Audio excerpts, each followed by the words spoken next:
Hello guys, स्वागत है आपका आपके चैनल टारगेट प्लस पर। और मैं अमित पाल बेटा सीडीपी यानी बाल विकास एवं शिक्षण शास्त्र यानी इसका जो प्रैक्टिस पेपर लेकर के आए हैं बेटा। आप लोगों ने काफ़ी प्रेम दिया, वीडियो जो मैंने पहले डाली हैं आपके प्रैक्टिस पेपर की, आप लोगों का प्रेम देख करके मुझे लगा कि नहीं, मुझे मेहनत करनी चाहिए बच्चों के साथ और मुझे जो है नया प्रैक्टिस पेपर लाना चाहिए। तो देख करके काफ़ी उत्सुक हूँ, आप लोगों का प्रेम जो मिला है। तो बच्चों आप इस तरीके से हमारे साथ हमारे चैनल के साथ जुड़े रहिएगा, चैनल को सब्सक्राइब जरूर। तो बेटा प्रैक्टिस पेपर तैयार किया है आप लोगों के लिए। 20 तारीख को जो पेपर होना है 20 अगस्त का, उसके लिए जो क्वेश्चंस लेकर के आया हूँ। आप लोग भी बेटा अपने आप को जांचें परखें क्या तैयारी आपकी हुई है, और उस चीज़ को लेकर के हम शुरुआत करते हैं। तो पहला क्वेश्चन हम आज का ले लेते हैं, और पहला क्वेश्चन जो आज का है बेटा हमारा वो है कि निम्न में से कौन सा लक्षण अगर आप देख रहे हैं तो निम्न में से कौन सा लक्षण किसी मापक उपकरण के लिए सर्वाधिक वांछनीय है। बेटा अगर आपको कोई मापन करना है, मापक करना है, तो उसके लिए आप क्या लगाएंगे? विश्वसनीयता लगाएंगे, वैधता लगाएंगे।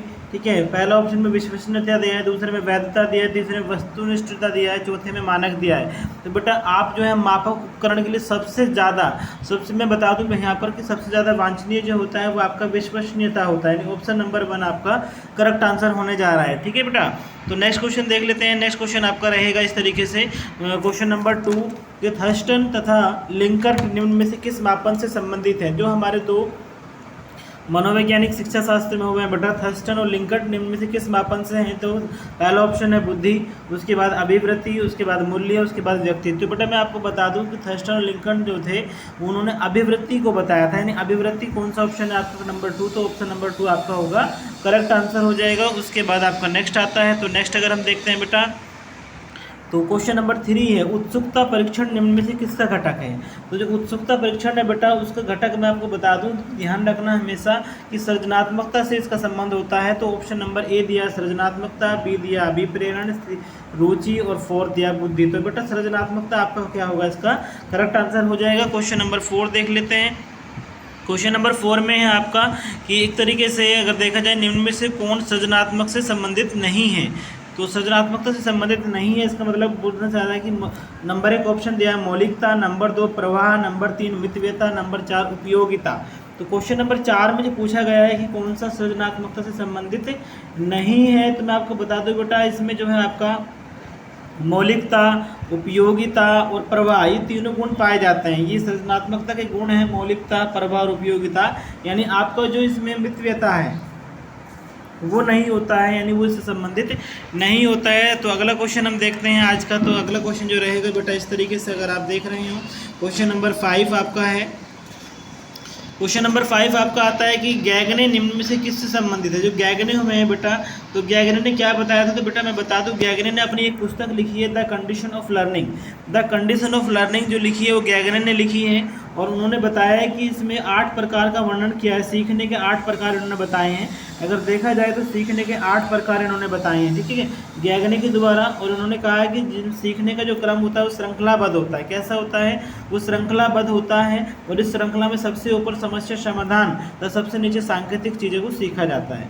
तो गैगने निम्न से किससे संबंधित है? अधिगम का श्रेणी क्रम, पहला ऑप्शन दिया गया है, दूसरा दिया है अधिगम का सिद्धांत, तीसरा अधिगम का मूल्यांकन, और चौथा अधिगम का प्रबंधन। तो मैं आपको बता दूं बेटा कि अधिगम का प्रबंधन यानी पूरा का पूरा मैनेजमेंट जो होगा वो गैगने के द्वारा पता चलता है। तो अधिगम का प्रबंधन आप इसमें आंसर लगाएंगे। उसके बाद नेक्स्ट आता है आपका कि क्वेश्चन नंबर 6 आता है।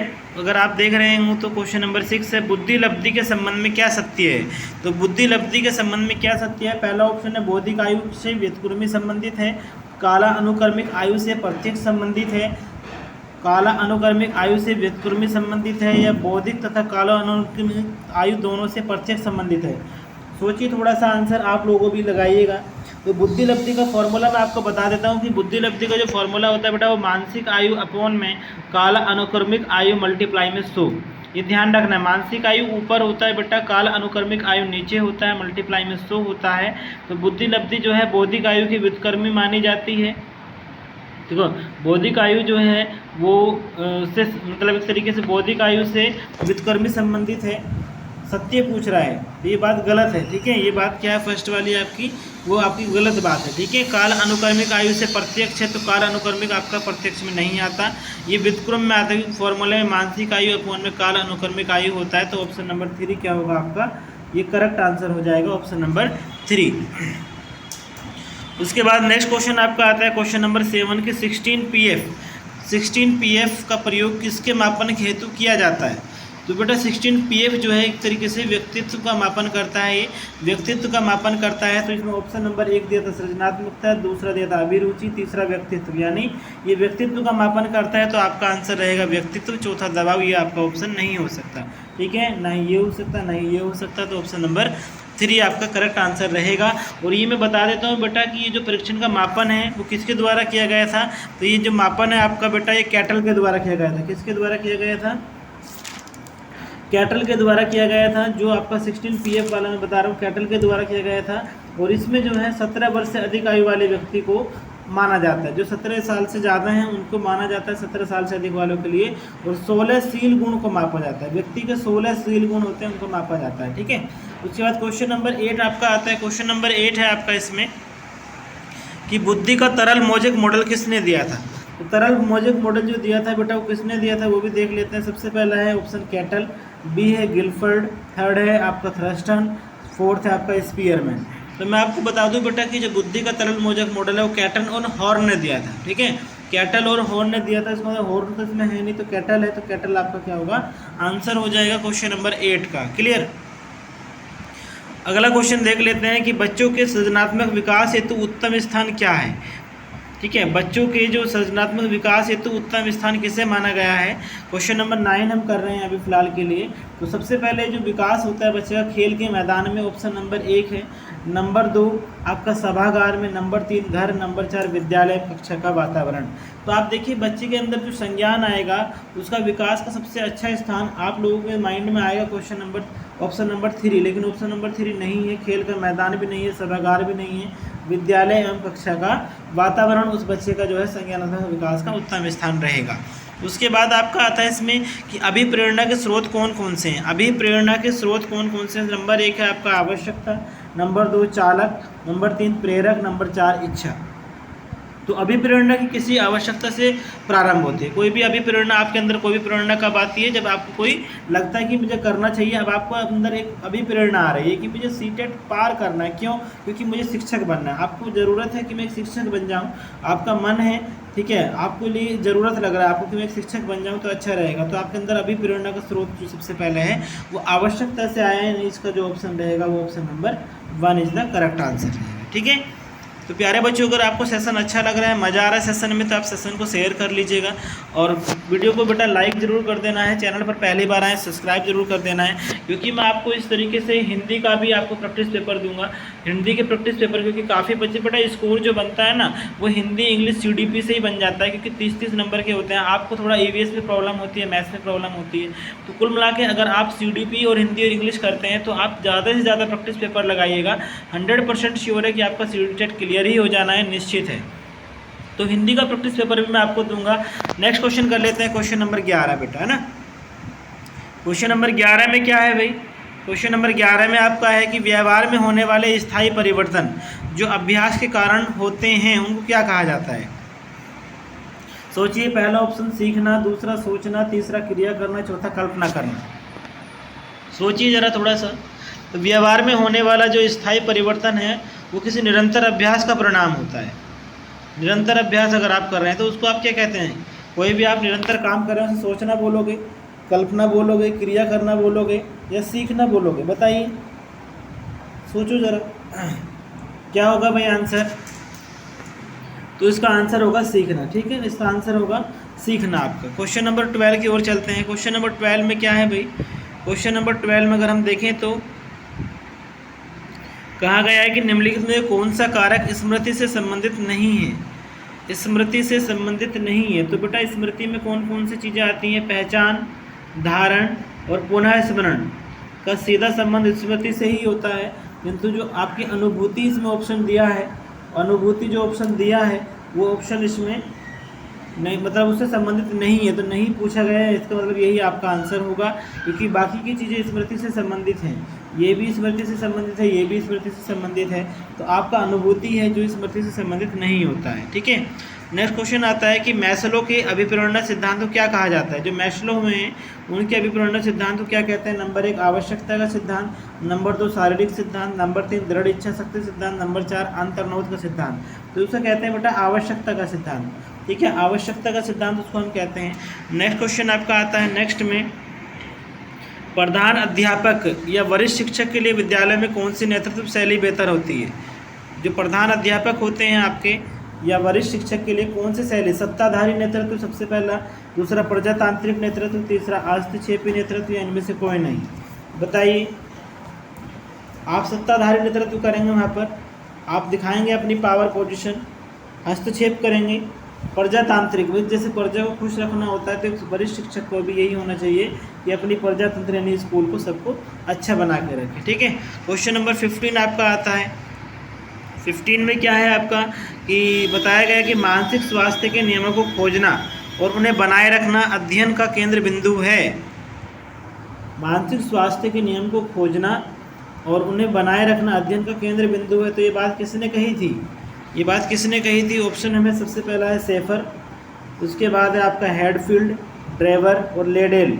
तो मैं आपको बता दूं बेटा कि ये सारी चीज़ें जो हैं ये डेवर द्वारा दी गई थी, डेवर के द्वारा ये सारी चीज़ें दी गई थी, डेवर इसका सही आंसर होगा। उसके बाद क्वेश्चन नंबर 16 आता है। 16 में चेस तथा कार्ड को निम्न में से किससे वर्गीकृत किया जा सकता है।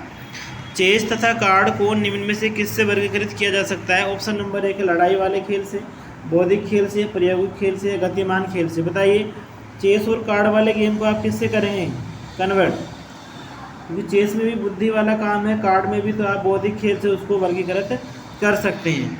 ठीक है, क्वेश्चन समझ आ रहा है। उसके बाद 17 क्वेश्चन आता है हमारा, अभिवृत्ति संप्रत्यय क्या है।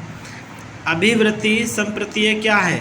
सबसे पहला ऑप्शन दिया है ज्ञान परक, क्रिया परक, संवेगात्मक परक या सभी। तो इसमें आप बता सकते हैं कि जो आपका जो अभिवृत्ति होता है वो संज्ञान परक भी होता है, संवेगात्मक परक भी, क्रिया परक भी। ऑप्शन नंबर आपका क्या रहेगा 4 करेक्ट आंसर रहेगा, नहीं ये सभी आपका आंसर हो जाएगा। उसके बाद आपका नेक्स्ट क्वेश्चन इसमें आता है। नेक्स्ट क्वेश्चन है आपका 18, मनोवैज्ञानिकों के अनुसार बुद्धि, जो मनोवैज्ञानिक होते हैं बेटा उनके अनुसार जो बुद्धि है उसमें क्या बताएगा, सीखने की क्षमता है, अमूर्त चिंतन की योग्यता है, या दोनों ही ऑप्शन है, या तो 1 या 2 या फिर दोनों 1 और 2। बताइए क्या होता है अमूर्त। तो इसमें बेटा हम बता दें कि मनोवैज्ञानिक के अनुसार बुद्धि जो है वो सीखने की क्षमता भी है और चिंतन करने का भी विषय है, चिंतन करने का भी विषय है। ठीक है, तो ऑप्शन नंबर कौन सा करेक्ट हुआ 4। बेटा इस तरीके से प्रैक्टिस सेट आपको मिलते रहेंगे हमारे चैनल से, और 20 तारीख तक मैं आपको प्रैक्टिस सेट देता रहूँगा। तब तक आप अपनी प्रैक्टिस को जम के करिएगा। जितना अच्छा प्रैक्टिस कर लेंगे बेटा एग्जाम में उतना ही कम टाइम लगेगा जितने क्वेश्चंस को आप फेस करेंगे। क्वेश्चन इसमें मैंने कुछ नए डाले हैं, कुछ जो हैं ओल्ड पेपर से लिए गए हैं। आप जो है इस तरीके से पूरा का पूरा ध्यान रखेंगे। 19 क्वेश्चन आपका आता है कि प्रेरणा का वही संबंध उपलब्धि से है जो अधिगम का डैश से। प्रेरणा का जो संबंध उपलब्धि से होता है, अधिगम का वही संबंध किससे है, तर्क से, चिंतन से, बोध से या विवेक से। देखिए बताइएगा किससे।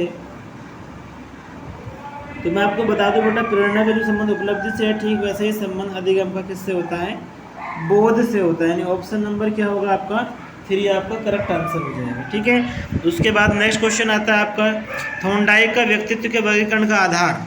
जो थॉर्नडाइक हुए हैं उनके व्यक्तित्व का वर्गीकरण का आधार क्या है, शारीरिक गठन और शक्ति सूरत, रचनात्मकता और मौलिकता, समायोजन और बुद्धि या चिंतन और कल्पना।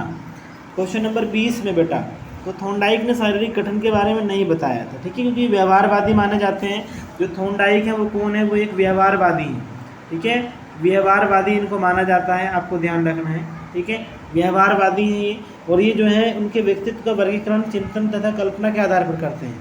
व्यवहारवादी हैं तो चिंतन और कल्पना के आधार पर करेंगे। ऑप्शन नंबर 4 आपका करेक्ट आंसर हो जाएगा। क्वेश्चन नंबर 21 आपका आता है निम्नलिखित में से कौन सा भूलने का सिद्धांत है। प्रतिस्पर्धात्मक अवरोध, प्रतीपकारी अवरोध, प्रतिबोधित अवरोध या प्रत्याशित अवरोध। भूलने का सिद्धांत बेटा, भूलने का सिद्धांत प्रतीपकारी अवरोध से।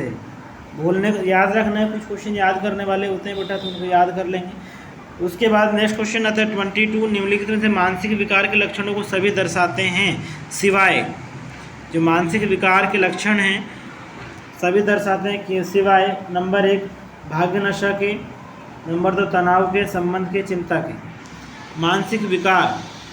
मानसिक विकार केवल आपका तनाव भी दिखा सकता है, भाग्य नशा भी दिखा सकता है और चिंता भी दिखा सकती है आपका मानसिक विकार, लेकिन संबंध जो होता है वो आपको नहीं दिखा सकता। ठीक है, संबंध जो होता है वो आपको नहीं दिखा सकता। ठीक है, ये ध्यान रखेंगे। नेक्स्ट क्वेश्चन आता है कि विकास के किस काल को अत्यधिक दबाव वाला और तनाव का काल कहा गया है? सबसे कौन सा काल है वो ऐसा जिसको सबसे ज़्यादा अत्यधिक दबाव का काल कहा गया है? नंबर 1 किशोर अवस्था है आपका, किशोर अवस्था पहला ऑप्शन है, दूसरा प्रौढ़ावस्था, तीसरा मध्य अवस्था है, वृद्धावस्था। तो सबसे ज़्यादा दबाव कब फील करते हो, तनाव कब फील करते हो आप लोग? किशोर अवस्था में। सबसे ज़्यादा गुस्सा आता है आपको 13 से 19 साल में। जब आप 13 से 19 के होते हैं तो आपको सबसे ज़्यादा गुस्सा आता है, सबसे ज़्यादा तनाव, सबसे ज़्यादा प्रेशर आपके ऊपर। पढ़ लीजिएगा, एग्ज़ाम पास कर लीजिएगा, नौकरी पा लीजिएगा, तो किशोर अवस्था आपका जो है दबाव और तनाव का काल कहा जाता है। ठीक है। अगला क्वेश्चन आता है आपका इसमें कि पावलाव ने सीखने का अनुबंध, पावलाव ने, मैंने बताया था लास्ट क्लास में भी, जो पावलाव है उसने किस पर अपना प्रक्रिया की थी? उसने किस पर अपनी प्रक्रिया की थी? खरगोश, चूहा, कुत्ता, बिल्ली। तो लास्ट क्लास में बताया था कि पावलाव ने अपना जो प्रैक्टिकल किया था वो कुत्ते पर किया था। किस पर किया था? कुत्ते पर किया था, ये ध्यान रखना है। सीखने का अनुबंधन प्रतिक्रिया सिद्धांत का प्रतिपादन कुत्ते के पर प्रयोग किया गया था। ठीक है। उसके बाद क्वेश्चन नंबर 25 आता है, सीखने के वक्र, सीखने के प्रगति के सूचक हैं। जो वक्र होता है सीखने का वो प्रगति का सूचक होता है या फिर आपका मौलिकता का सूचक होता है या गत्यात्मक स्वरूप का सूचक होता है, रचनात्मक। तो कोई भी वक्र है सीखने का वो क्या बताएगा कि आप कितना सीख रहे हैं, कितना सीख रहे हैं या नहीं सीख रहे हैं, वो सारी चीज़ें। तो ऑप्शन नंबर आपका फर्स्ट करेक्ट हो जाएगा। उसके बाद क्वेश्चन नंबर 26 आता है आपका नेक्स्ट, अध्यापन के समय अध्यापक को निम्नलिखित में से किसका सर्वाधिक ध्यान रखना चाहिए? अध्यापन के समय विषय वस्तु का, विद्यार्थी की आयु का, व्यक्तित्व भिन्नता का, विद्यार्थियों की पारिवारिक पृष्ठभूमि का। बताइए। तो विषय वस्तु से आपको कोई मतलब नहीं है ज़्यादा, विद्यार्थी की आयु से कोई मतलब नहीं है। ठीक है। उसके बाद आपको पारिवारिक पृष्ठभूमि से कोई मतलब नहीं है, बच्चा अमीर है गरीब है। तो व्यक्तित्व भिन्नता यानी ऑप्शन नंबर 3 ये आपका करेक्ट आंसर हो जाएगा। ठीक है। उसके बाद क्वेश्चन नंबर 27 आता है, कार्ट लेविन के अनुसार समूह में जो परिवर्तन होते हैं उन्हें क्या कहते हैं? जो कार्ट लेविन हुए हैं बेटा हमारे, उनका ये विचार था कि जो परिवर्तन होते हैं ना उनको हम गतिशीलता कहते हैं। तो ऑप्शन नंबर कौन सा हुआ? बिल्कुल करेक्ट, ऑप्शन नंबर हुआ आपका 3, ये आपका करेक्ट आंसर हो जाएगा। उसके बाद क्वेश्चन नंबर 28 आता है, मानसिक स्वास्थ्य और डैश में घनिष्ठ संबंध है। मानसिक स्वास्थ्य और डैश में घनिष्ठ संबंध है, बताओ किस में है? अभिवृत्ति में, स्वीकार्यता में, बचने में या समायोजन में? बताइए। तो सबसे ज़्यादा संबंध जो है मानसिक स्वास्थ्य और समायोजन में ही घनिष्ठ संबंध आपका देखा जाता है। ठीक है। नेक्स्ट क्वेश्चन आपका आता है, नेक्स्ट क्वेश्चन क्या है आपका 29, निम्न में से कौन अधिगमकर्ता को अधिक स्वतंत्रता देता है? कौन देता है भाई? निम्न में से कौन अधिगमकर्ता को अधिक स्वतंत्रता देता है? नंबर 1 संरचनावाद, क्रियाशीलतावाद, व्यवहारवाद या सृजनशीलतावाद? बताइए जल्दी। सृजनशीलतावाद आपका, ठीक है, सृजनशीलतावाद। उसके बाद क्वेश्चन नंबर 30 आता है, निम्नलिखित में से स्मरण करने की कौन सी विधि है? स्मरण करने की कौन सी विधि है? मिश्रित विधि है, विचार साचर्य विधि है, 1 और 2 दोनों या कोई नहीं? बताइए। स्मरण करना हो तो कैसे करोगे? स्मरण करना हो तो कैसे करोगे? मिश्रित विधि भी लगा सकते हो, विचार वाली भी लगा सकते हो, यानी ऑप्शन नंबर 3 आपका करेक्ट आंसर हो जाएगा। तो ये था आपका प्रैक्टिस पेपर CDP का बेटा, इसमें जो हमने पूरी बातें बताई। तो अगर आप चैनल पर पहली बार है, चैनल को सब्सक्राइब कर लें, क्योंकि इस तरह के प्रैक्टिस पेपर मैं आपको कराऊंगा। 15 से 16 पेपर आपको और मिलेंगे, प्रैक्टिस पेपर आपको निरंतर करते रहने हैं। नए क्वेश्चन दूंगा बेटा, बिल्कुल आपने देखे भी नहीं होंगे, ना ही सुने होंगे। बढ़िया क्वेश्चन लेकर आऊँगा। हिंदी का प्रैक्टिस पेपर में आपको मिल जाएगा, वो भी आपके लिए ही है। तैयारी करते रहिए, खुश रहिएगा, मुस्कुराते रहिएगा। Take care.